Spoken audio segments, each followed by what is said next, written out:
The cosmos is all that is, or ever was, or ever will be. Our contemplations of the cosmos stir us.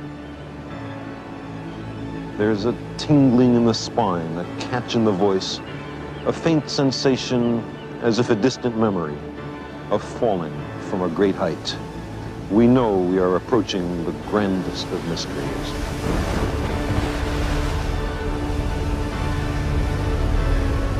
The size and age of the cosmos are beyond ordinary human understanding.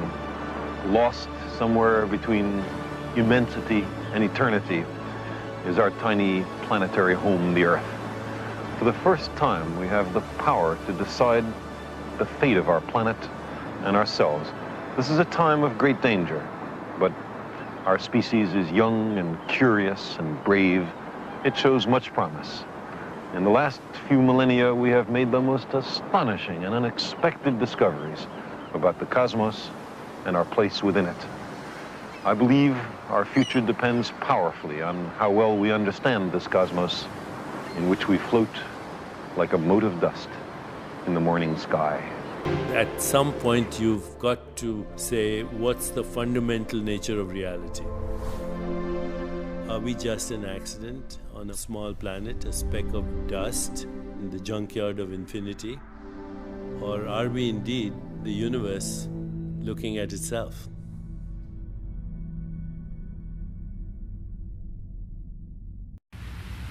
I feel in it as if,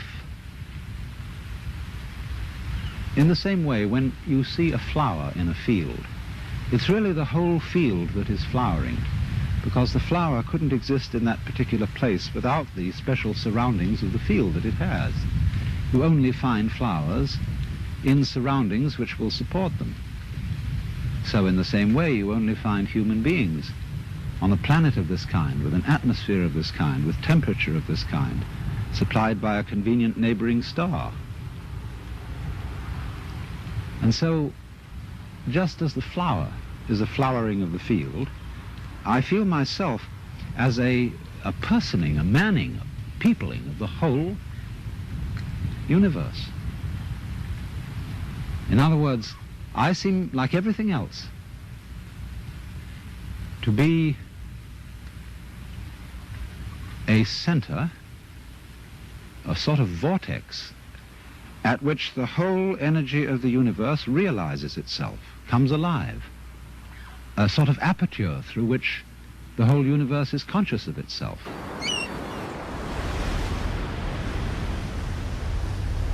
We wish to pursue the truth no matter where it leads. But to find the truth, we need imagination and skepticism both. We will not be afraid to speculate, but we will be careful to distinguish speculation from fact. The cosmos is full beyond measure of elegant truths, of exquisite interrelationships, of the awesome machinery of nature. The surface of the Earth is the shore of the cosmic ocean. On this shore, we've learned most of what we know. Recently, we've waded a little way out, maybe ankle deep, and the water seems inviting. Some part of our being knows this is where we came from. We long to return. And we can't, because the cosmos is also within us. We're made of star stuff. No one can stop us now, 'cause we are all made of stars. The universe delights in that, and you are an expression of that. It wants to become conscious of itself through you. We are a way for the cosmos to know itself. Ego thinks that it is in the universe. It somehow suddenly appeared, fallen into this universe, and then, where am I? I'm in this universe. You're not in the universe. You are the universe. We have been brought up to experience ourselves as isolated centers of awareness and action, placed in a world that is not us, that is foreign, alien, other, which we confront. Whereas, in fact, The way an ecologist describes human behavior is as an action. What you do is what the whole universe is doing at the place you call here and now. You are something the whole universe is doing in the same way that a wave is something that the whole ocean is doing. The word yoga means union. You versus universe is a stupid competition.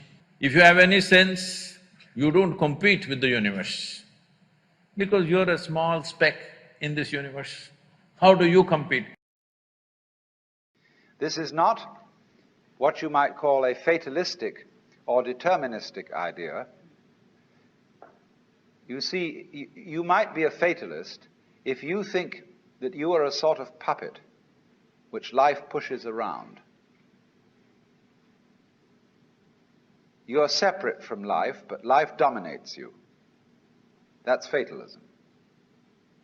But in the point of view I'm expressing, the real you is not a puppet which life pushes around. The real deep down you is the whole universe. And it's doing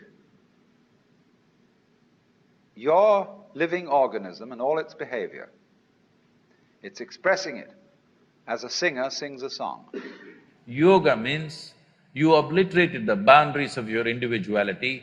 The distinction between what is you and what is the universe has gone down considerably. If you sit here, what is you and what is everything else is about the same in your experience. If this happens to you, then you will see there is no such thing as my life and your life. There is just one big life happening. This experience is needed. The one life expressing itself through countless life forms. And there's a growing complexity in life forms. And with every experience, the universe is experiencing itself as your life. We are the temporary manifestation of something greater, something complete and whole, something timeless and spaceless and absolute. And in knowing that, know, you see, that you never die. That you are the eternal thing that comes and goes, that appears now as John Jones, now as Mary Smith, now as Betty Brown, and so it goes forever and ever and ever. I know that the molecules in my body are traceable to phenomenon in the cosmos. And it's our 15 pounds of gray matter that figured this out. There's a kinship with the cosmos that resonates deeply with New Age thinking, but I'm not apologetic about that. It's what we find. If whatever we find resonates with whoever, go ahead, take it. The mystery of our existence. Find yourself and you find the universe. Aham Brahmasmi. I am the universe. You are the universe. That you are a function of this total galaxy, bounded by the Milky Way, and that furthermore this galaxy is a function of all other galaxies.